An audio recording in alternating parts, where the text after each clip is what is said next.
한국이 일본은 절대 못 따라오는 기술을 구현 중인데 아직도 일본은 정신 못 차리고 있습니다. 8월 3일 국방과학연구소는 지상에 있는 1m 크기 물체도 정밀 관측할 수 있는 초소형 정찰위성을 개발 중이라고 밝혔습니다.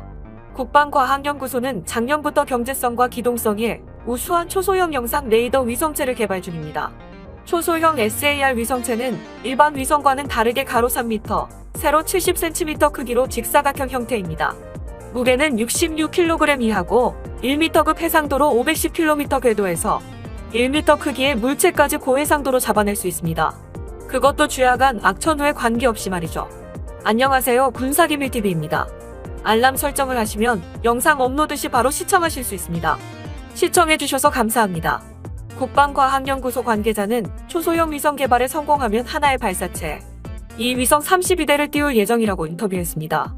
그러면 이 위성 32대가 30분 간격으로 북한과 한반도 주변을 정찰할 수 있습니다. 특히 북한의 고체 연료 미사일 공격에 대비해 북한 이동식 발사대를 정밀하게 정찰할 수 있죠. 국방과학연수소 관계자는 북한의 이동식 발사대나 주변국의 이상 징후를 탐지하려면 주기적으로 자주 들여다봐야 하는데 대형 위성이 아니라 초소형 위성 여러 개를 이용하면 실시간급으로 관찰할 수 있다고 설명했습니다.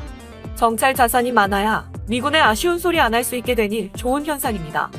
이번에 국방과학연구소는 스텔스 기능이 있는 무인 전투기 핵심 기술 연구도 진행하고 있다고 처음 공개했습니다. 이 기술이 확보되면 서해 북방 한계선 같이 군사적 긴장이 높은 지역에서 장병을 투입하지 않아도 원격으로 북한 잠수정을 감시 정찰할 수 있게 됩니다. 또 스텔스를 탐지할 수 있는 광자 양자 레이더, 기술 적의 무인기나 로켓 등을 레이저빔으로 무력화할 수 있는 레이저, 요격 장치 연구도 진행 중입니다. 우리나라의 한 네티즌은 자주국방이라며 IT 기술을 제대로 활용한다고 놀라워했습니다. 일본 같은 아날로그 종자는 절대 따라갈 수 없는 기술이죠. 미쳤다, 한국군 대단하다라는 의견도 있었습니다. 국산 무기를 개발하면 내수 성장과 기업의 경쟁력을 높일 수 있습니다. 외국 무기만 구입하고 기술 이전도 못 받는 글로벌 호구 국가가 되지 말고 자주국방을 이뤄야죠. 미사일 사거리와 핵제 처리 제한 해제하고 탄도미사일 차세대 전투기, 우주로켓, 이지스 구축함, 원자력 잠수함 등을 건조 배치해야 합니다. 최근 단체 훈련을 하면 항상 민폐인 한국 잠수함이라는 글이 올라와 화제가 되고 있습니다. 요약하자면 한국 잠수함들이 너무 뛰어나서 다국적 훈련에 안 맞는다는 겁니다. 림팩은 환태평양 훈련이라고도 불리는 세계 최대 국제 해군 훈련입니다. 미국 해군과 영국 해군이 주관하고 미국 해병대, 미국 해안경비대, 하와이 주방위군도 참여합니다. 이번 림팩은 8월 17일부터 개최되는데 우리 해군은 7,600톤급 이지스 구축함과 4,400톤급 구축함을 보낼 예정입니다. 커뮤니티에 올라온 절에 의하면 한국 잠수함의 민폐는 1997년부터 시작됐습니다. 박이함부터 시작해서 이종무함, 이천함, 나대영함 등 림팩에 참가하는 족족 민폐가 된 겁니다. 가장 최근인 2018년 림팩에서 한국 박이함은 자유공방전 속에서 청군 소속으로 참가했습니다. 황군 측 군함 12척을 가상 격파하고 자유공방전이 종료될 때까지 피격 없이 생존했습니다. 미 해군 중장인 존 알렉산더는 박이함을 찾기 위해 항공전력까지 투입했지만 결국 탐지하지 못했죠. 2010년 이후 림팩에서는 한국 잠수함에게 공격 임무를 맡기지 않고 수색과 정찰만 맡기고 있습니다. 그 이유가 너무 대단합니다. 한국 잠수함이 공격에 가담하면 혼자서 싹쓸이하는 민폐를 끼쳐서 다국적 훈련에 적합하지 않는다는 겁니다. 2004년 림팩에 참가한 장보고함은 상대편의 모든 수상함의 가상 어뢰를 명중시키고 정작 자신은 단 한 번도 탐지되지 않았습니다. 장보고함이 감지 시스템을 뚫고 명중시킨 배 중에는 미 해군의 10만 톤급 핵항모 존 스테니함도 있었습니다. 장보고함은 편식 없이 가상 어뢰를 모두 명중시켰습니다. 미 해군 이지스급 구축함 2척, 이지스급 순양함 2척, 일본 일반 구축함 4척, 을지문덕함, 충무공 이순신함 등등도 장보고함의 희생양이 됐습니다. 장보고함이 격추시킨 배만 30여 척, 혼자서 명중시킨 가상어뢰만 40개에 달합니다. 장보고함은 훈련이 끝나도 탐지할 수 없어 끝내 발각되지 않았습니다. 장보고함의 활약이 얼마나 대단했으면 진실인지 아닌지 모르겠지만 이런 썰도 돌고 있습니다. 훈련이 끝나도 끝내 탐지가 안 돼 자기가 알아서 나오길 기다리는 수밖에 없었다는 겁니다. 선에 의하면 훈련이 끝났다 떠올라라 알려주니 미 해군 항공모함 밑에서 떠받치듯이 떠올라 참가국 배들이 다 뒤집힐 뻔했다고 합니다. 이 2004년 훈련 이후로 장보고는 퍼펙트 장보고라는 별명을 얻었습니다. 2000년 림팩에서는 박이함은 11척을 가상 격침하고 훈련 마지막까지 살아남은 유일한 잠수함이라는 기록을 세웠습니다. 박이함이 격침한 군함 중 한 척은 미 해군의 와스프급 강습 상륙함이었습니다. 박이함은 참가 잠수함 중 제일 작았는데도 대한군 군함들 중 유일하게 최후까지 생존했죠. 1999년 서태평양 잠수함 연합훈련에서 이천함은 우방 잠수함 훈련을 폭망시켜버렸습니다. 당시 표적함인 12,000톤급 퇴역 순양함 오클라호마시티를 어뢰로 두동강 내서 격침시켰기 때문입니다. 원래 10,000톤급 이상은 격벽이 조밀하고 철제도 강화돼서 한두 방으로는 침몰되지 않습니다.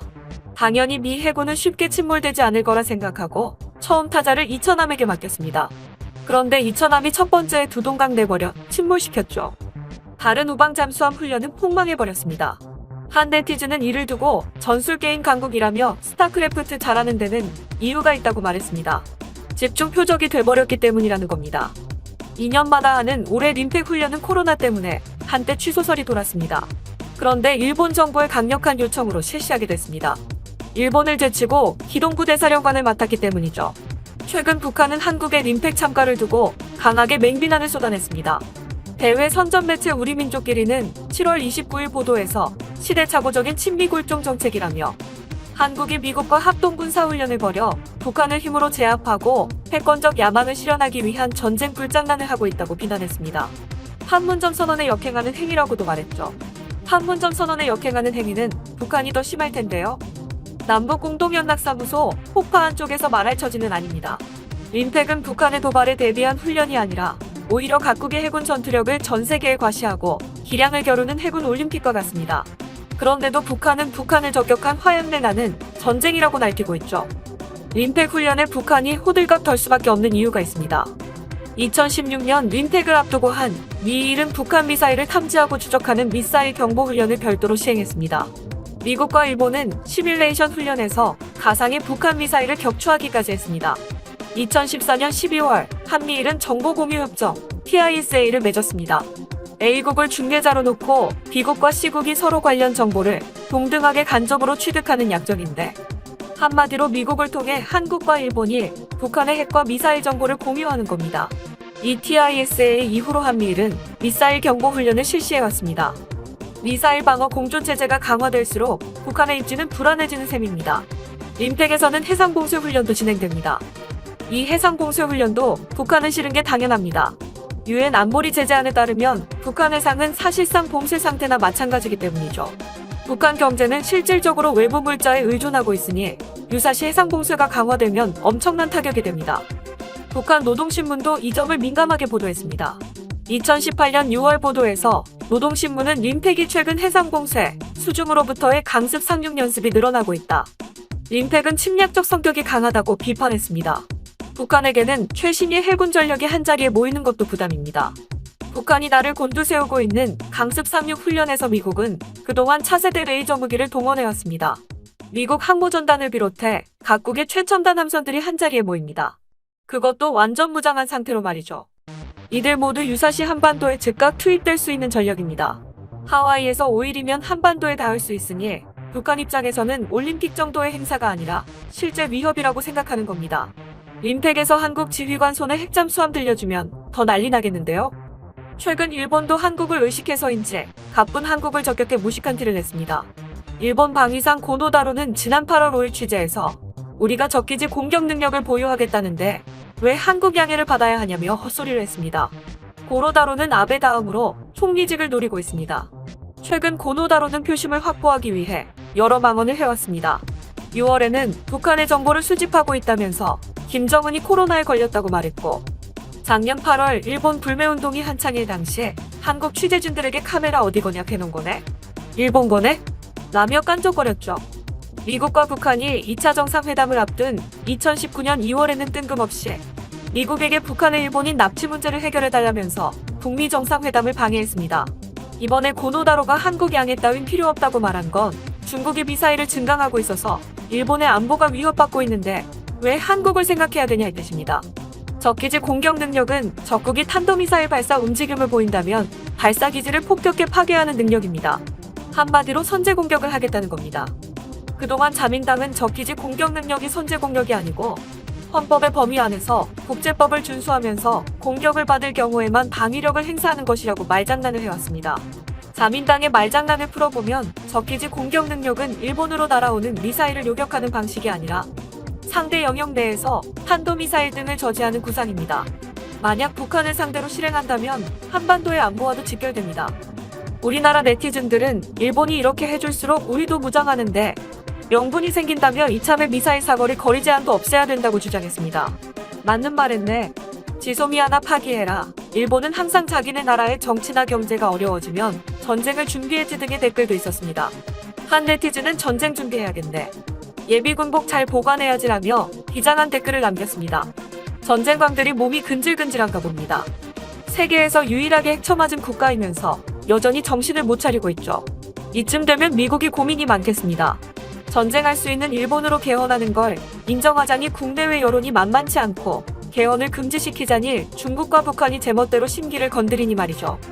요즘 오른쪽 동네는 차기 총리 후보감이 넘쳐나는 것 같습니다.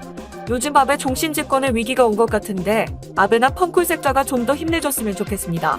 오늘 준비한 영상은 여기까지입니다. 끝까지 시청해주신 여러분 감사합니다.